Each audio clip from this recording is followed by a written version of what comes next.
যাচ্ছে, তার জন্য আমরা প্রতিবাদ করব বলে শক্তভাবে এসেছি। কি হচ্ছে দেখা যাক, কেন এত অল্প বয়সে মেয়েদের তার বাম্মারা বিয়ে দিচ্ছে। এই জন্য করে মেয়েদের বয়স হলে পরিপূর্ণ তারা বুড়ো স্বামী থেকে জন স্বামীর সাথে পালাচ্ছে, এত পরকীয়ায় লিপ্ত হচ্ছে। আজ একটা শিশু মেয়েকে একটা বুড়ো দাদু বিয়ে করেছে, তা জিজ্ঞাসা করবো আর জানবো কেন বিয়ে দিয়েছে, জোর করে বিয়ে দিয়েছে না সে নিজ ইচ্ছে বিয়ে করেছে। তাই দুটো ক্যামেরাম্যানকে নিয়ে চলে এসেছি, আসুন দেখুন কেমন লাগে, এর প্রতিবাদ করব আজ।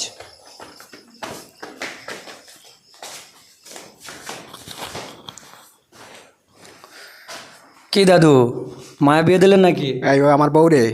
কি বলছেন? এনার এক পা চলে গিয়েছে কবরে আর উনি নিজে চলে এসছেন খবরে, আপনারা দেখতে পাচ্ছেন। তা জিজ্ঞাসা করবে মেয়েটাকে, উনি নিজ ইচ্ছায় বিয়ে করেছে না জোর করে বিয়ে দেওয়া হয়েছে? তুমি নিজের ইচ্ছায় বিয়ে করেছো? আমি আমার নিজের ইচ্ছায় বিয়ে করেছি। ঠিক আছে, শুনলাম ওনার মুখ থেকে উনি নিজের ইচ্ছায় বিয়ে করেছে। তা আমরা ফেঁসে গেলাম কি তা কি জানি না। এই বন্ধু ক্যামেরা বন্ধ করে।